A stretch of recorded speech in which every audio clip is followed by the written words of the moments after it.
Welcome,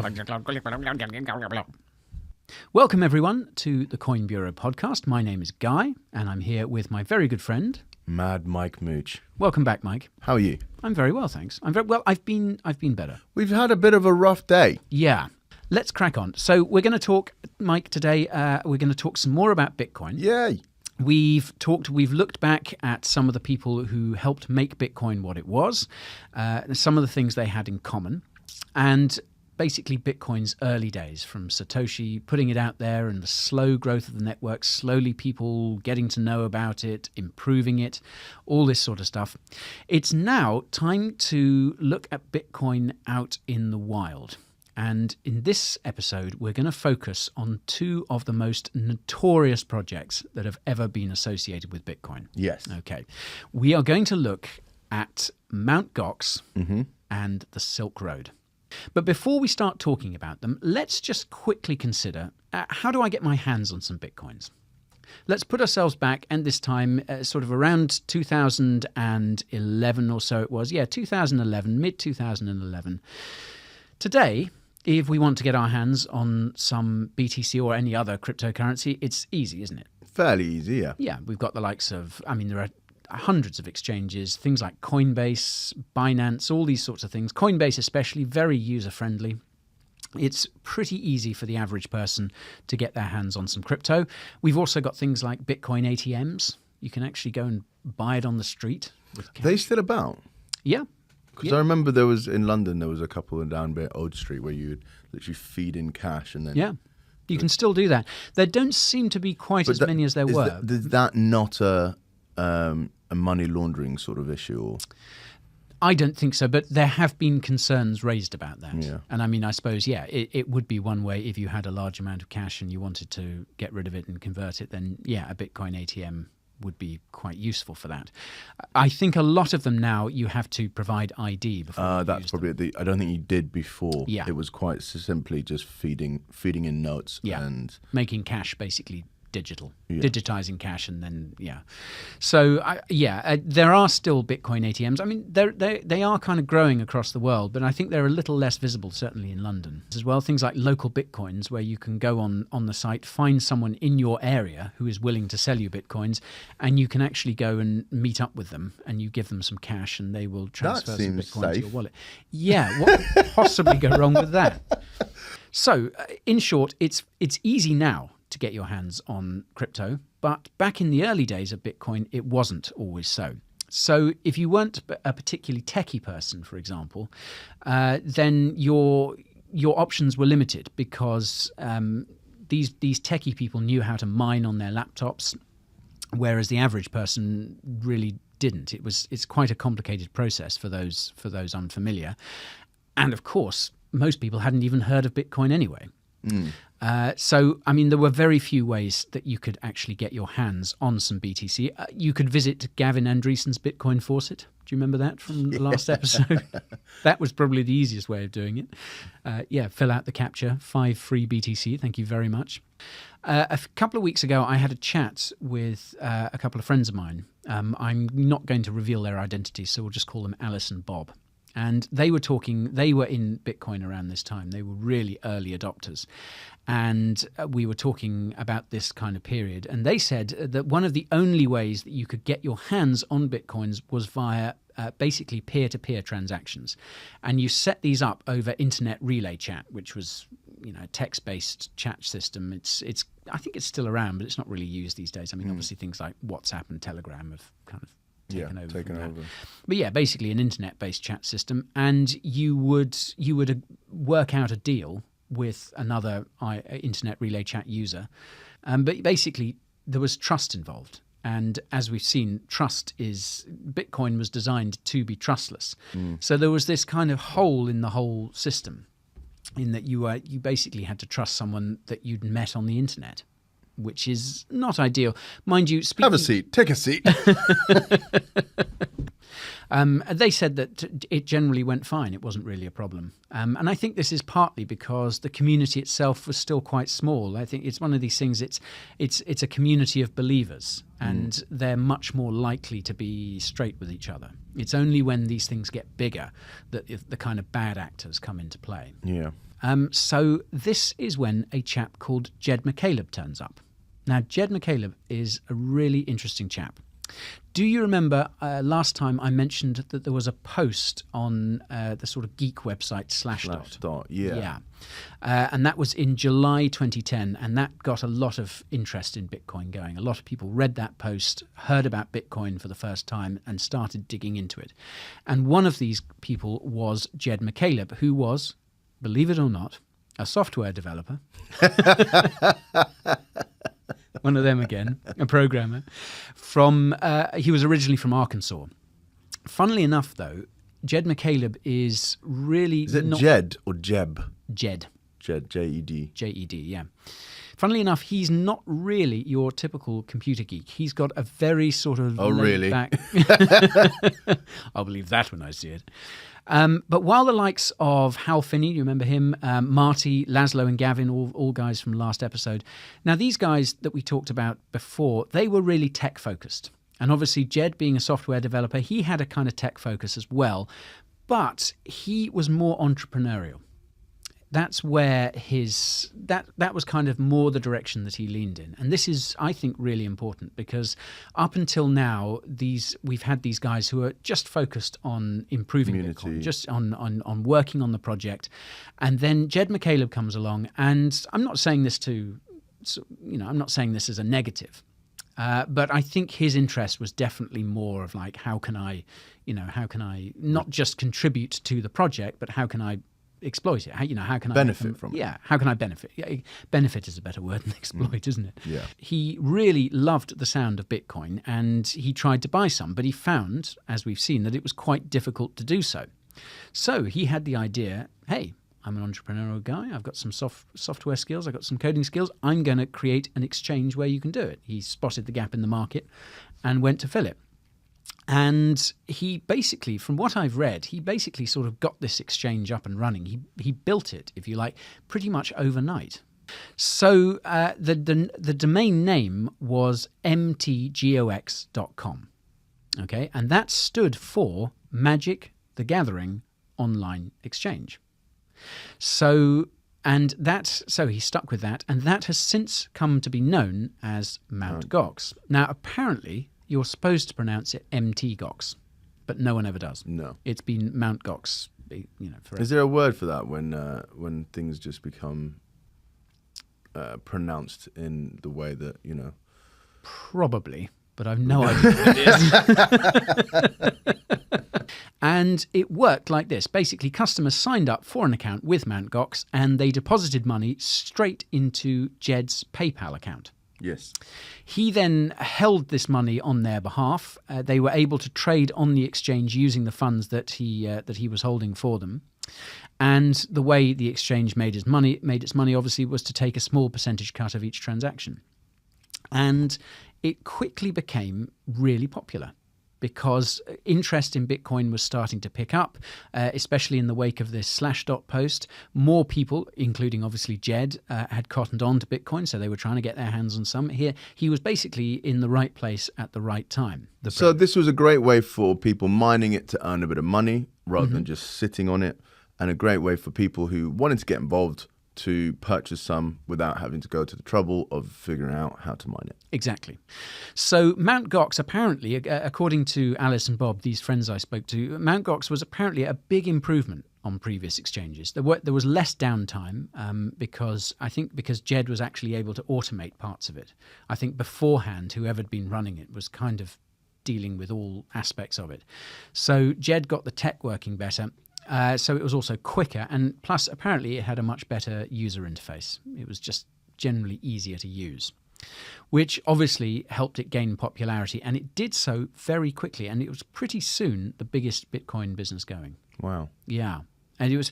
Now this became, for Jed, a bit of a problem, because the more successful something gets, the more admin you have to deal with. And I'm sure you found this in in all lines of work you've been involved with, success does come at a price. It's more money, more problems. To quote Biggie. Yeah, to quote the greatest philosopher of the 20th century. Yeah, the more money you get, the more hassle life becomes. And there were also security issues as well, because the site, as you can imagine, was becoming a magnet for hackers, and it had quite a few Bitcoin got stolen.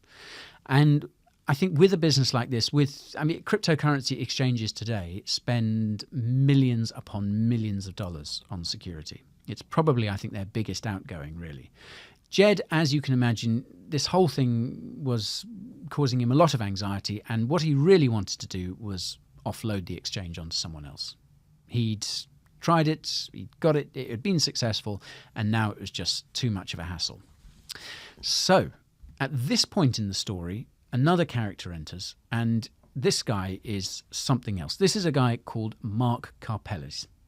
Mark Karpeles is a fascinating character, and he has got to be one of the most controversial figures in the whole story of Bitcoin up to now. And that's... Is he alive still? He is alive. Okay. Yeah, he is alive. For much longer?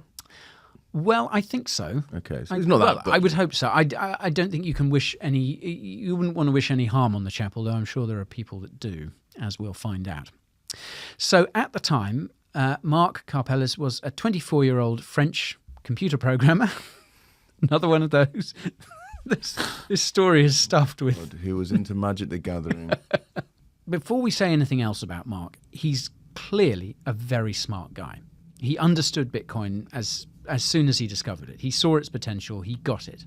And he liked it so much. He had a business. It was a web hosting business, I think it was. And he pretty quickly started accepting it as a form of payment. So he had the vision. He understood it. But he was very socially awkward. One of these guys who's basically happiest sat at a computer. So Mark and Jed met online. Mark gave Jed a hand with some Mt. Gox related stuff. He lent him his expertise, and this planted a seed in Jed's mind. So Jed and Mark became quite close, and kind of Jed relied on him a bit. Mt. Gox became more and more of a pain to run, so Jed decided to offer the site to Mark, basically take it off his hands on very favourable terms. And again, this perhaps should have been a red flag. So basically, Mark was offered 88% of the company in exchange for 50% of the company's revenues for 6 months. By the time Mark assumed control of Mt. Gox, he moved its HQ to Tokyo, which is obviously where he was based. This had begun to change, so Mt. Gox was starting to get more and more popular around the time that Mark took it over. And there was a reason for this. And this reason was the emergence of another business that relied on Bitcoin to make its money. Should we take a break? Should we leave them hanging? Yeah. Yeah, let's do that. Okay. All right. Coffee number 3. Really? You really get through those coffees, don't you? I think it's the next thing I'm going to need to cut down on. Welcome back, everyone, to part 2 of our 3rd episode about Bitcoin. It's time to talk about the second notorious Bitcoin business that sprung up around this time in 2011. Yeah.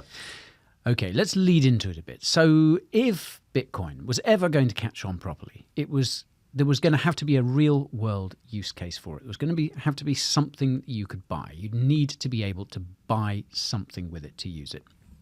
Unfortunately, or fortunately, it depends who you ask on this one, such a use case appeared around this time, and its name was the Silk Road. Silk Road, yeah. Yeah. So Silk Road was a darknet marketplace where users were able to buy mostly illegal drugs. It did also offer other stuff. Yeah. So weapons. You could get weapons, guns, stolen credit card details. Yeah. You could also get forged passports and other ID documents. You could get hacking tutorials. Yep. All that sort of stuff. Hitmen as well. Yep. Apparently. What was really important about Silk Road was if you're buying or selling drugs or anything else illegal over the internet, even on the dark web, you don't want to use your real identity, and you don't want to pay using a bank account or credit card or PayPal account or whatever it is that's in your name. No. You don't need to be an expert on privacy or internet security to know that.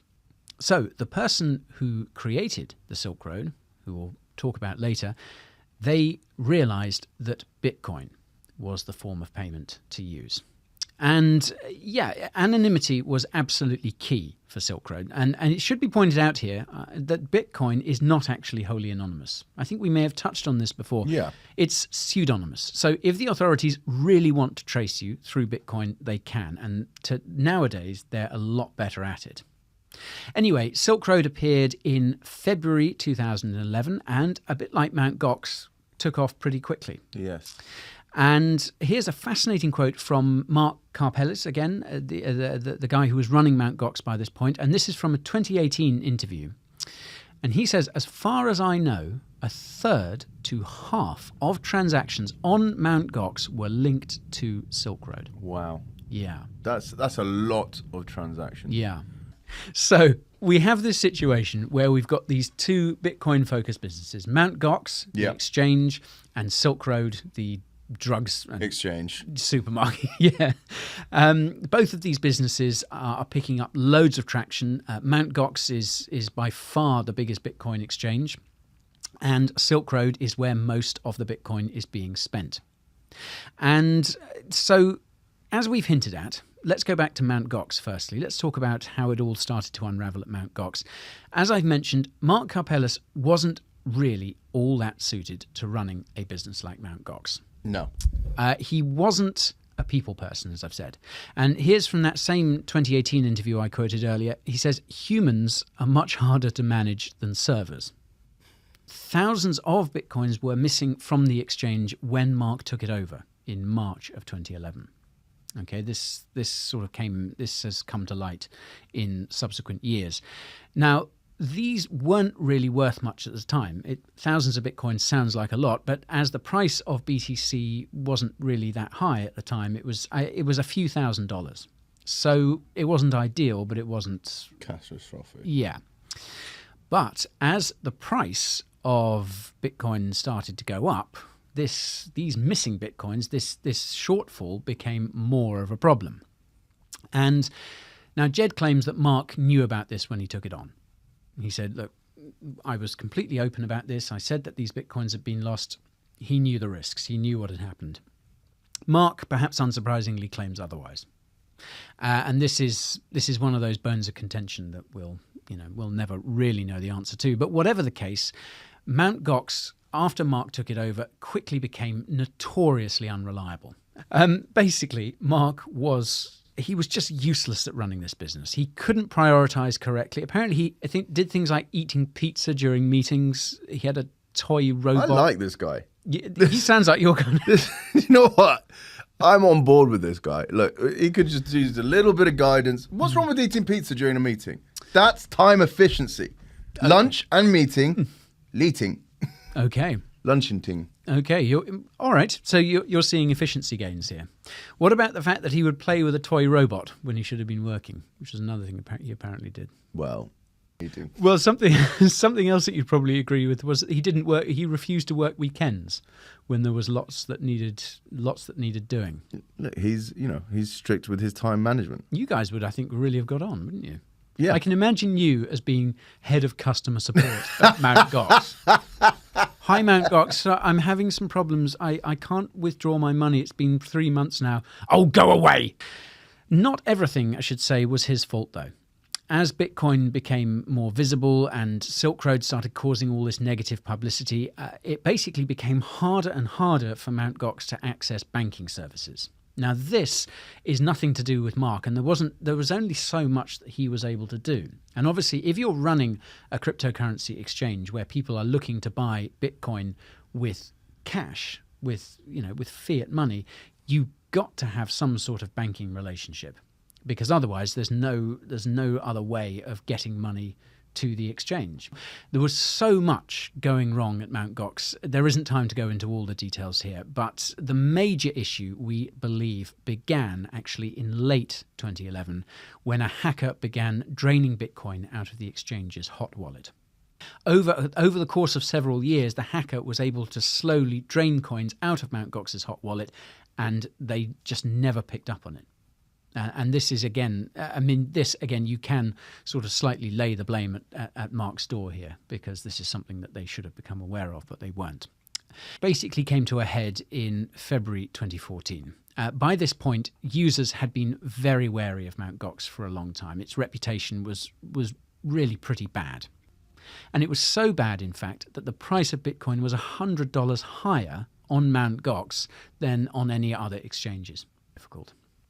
So, February the 7th, 2014, Mt. Gox suspended all withdrawals.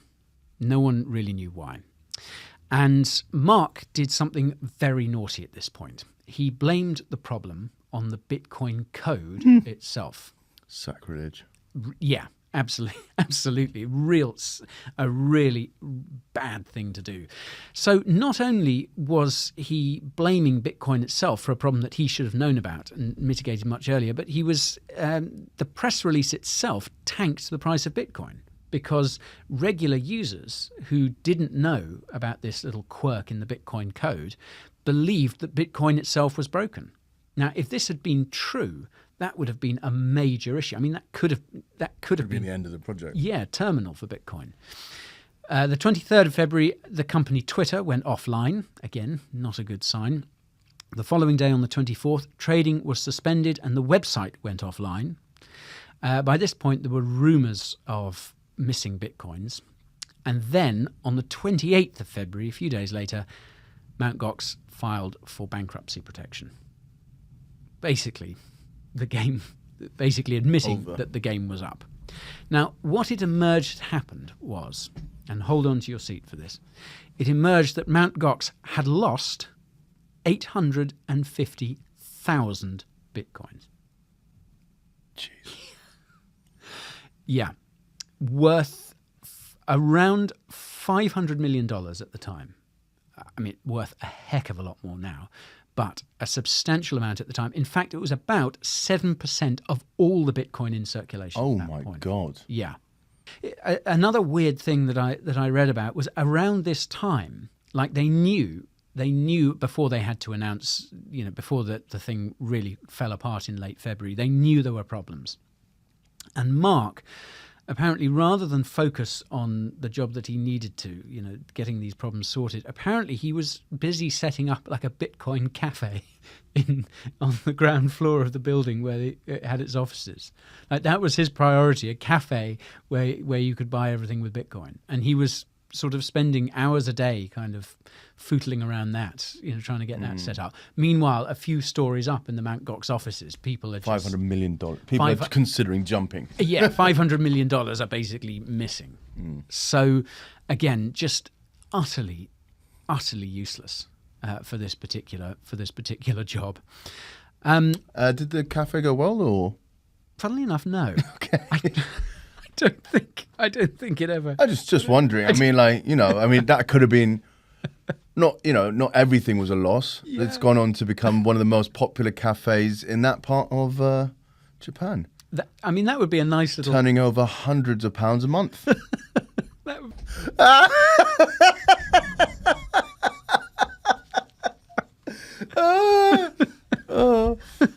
There's an added twist to this story. Mm-hmm. After these 850,000 Bitcoins, 7% of all in circulation had gone missing. Yeah. A few days later, the exchange... They found them? They found them. Are you serious? It hadn't... Oh, guy, it was in the till of the cafe. We just yeah. So they were underneath the drawer. Yeah. It's sometimes they just get stuck behind the thing. You always got to check there. But we've It's all right. What had actually happened was it announced that it had found 200,000 of them, which is obviously a start. It still leaves a fairly substantial number outstanding. Jeez. But yeah, this was what and as you can imagine, people are like, okay, so you lost them, and now you found some of them. What the? Can I have them back? Yes, what the hell is going on? So Mark was eventually arrested in August 2015 and charged with embezzlement.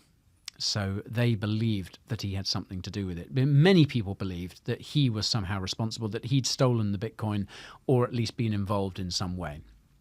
And he was eventually found guilty in March 2019. This went on and on and on.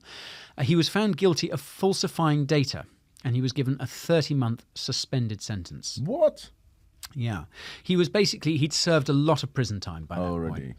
So it is fairly unlikely that Mark was involved in any crime. And if you watch interviews with him, if you listen to him talking, you can see that, I think.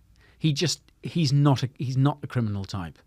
As I've said, he's this very kind of low energy, just, laid back kind of guy. No, you know what? I've been in situations before where things are going wrong, and it is very easy to just bury your head in something else. Yeah. Procrastinate. Like, mostly for me, it's around exam time when I was at university, and I would never have a tidier room. Yeah. It was revise for this exam, or sort out my record collection and sort of make up my room. Yeah. And you'd always go, you know what? I haven't vacuumed in a while. Yeah. Once I finish this vacuuming, then I'll concentrate on the $500 million that I've got missing. First things first. First things first. Yeah. On the weekend? I mean, well, I'll pick this up Monday. It can wait. So Mt. Gox's creditors may eventually get compensated, which is a bit of good news. In the last thing that happened really was in October 2021, a compensation plan was agreed. As we record this, no payouts have yet been made, but it looks like the Mt. Gox saga may be kind of drawing to its close. So just to round off with Mt. Gox, it was obviously terrible PR for Bitcoin. It still casts a shadow over it, I think. I think a lot of people's perception of Bitcoin and obviously their experiences with it are coloured by what happened with Mt. Gox. Many people mistakenly saw the whole Mt. Gox thing as a weakness of Bitcoin. Now, this is not the case. Bitcoin itself has never been hacked, and it was no flaw of Bitcoin. What it did show, the whole thing, was the danger of trusting centralized entities, which ironically was the point of Bitcoin. Yeah. So in a weird and horrible and traumatizing way, Mt. Gox kind of made Bitcoin's point. How can people find out what exchanges are the most reputable? We do have quite a few videos on our YouTube channel where we talk about various exchanges and we compare them and things like that. So we've talked about the collapse of Mt. Gox. Let's quickly round up this episode by talking about the end of the Silk Road. And we come to the end of Silk Road. Still I can't let you go. I need drugs from me. It's lovely, Michael. You need drugs for you. Give me Bitcoin. So, may I? Are you quite finished? So let's bring this all to a conclusion then. So it's fair to say Mt. Gox and Silk Road both played huge roles in bringing Bitcoin into wider public consciousness. But both also contributed to the perception that it was a scam or incredibly risky or only used by criminals. And like I've said before, I think a lot of people still hold these views today. So it's an image. They both caused image problems that Bitcoin is still trying to shake to an extent with some people. I think most of the world has moved on. Yeah, I think now that there's big hedge funds and stuff getting involved in it, it's yeah. Not what HSBC were fined for laundering cartel money. That's true. Yeah, absolutely. And I still bank with them. So what's important to remember, though, is that whatever the perception of Bitcoin in the wake of these cases, what's important to remember is that Bitcoin itself was never hacked or compromised. No. It was these other Exchanges. businesses, this exchange and this drugs marketplace. And I don't think you can pin the rap on Bitcoin for what people chose to do with it. Certainly in the case of Silk Road. So, next episode, we've covered Bitcoin in quite a lot of depth over these last 3 episodes. I think we'll do one more episode on Bitcoin next time, and we're just going to bring it up to the present day, because there's so much to the Bitcoin story, and we could talk for hours, we could talk for days about all the ins and outs of it. But I think probably it's nice synopsis of it, bring it up to speed, and then crack on with maybe a different coin. Yeah. Thanks, Mike. Yeah. See you next time, folks. I'll see you next week, guys. See you next week. Another coffee for Moose. Yay! You want a tea, mate?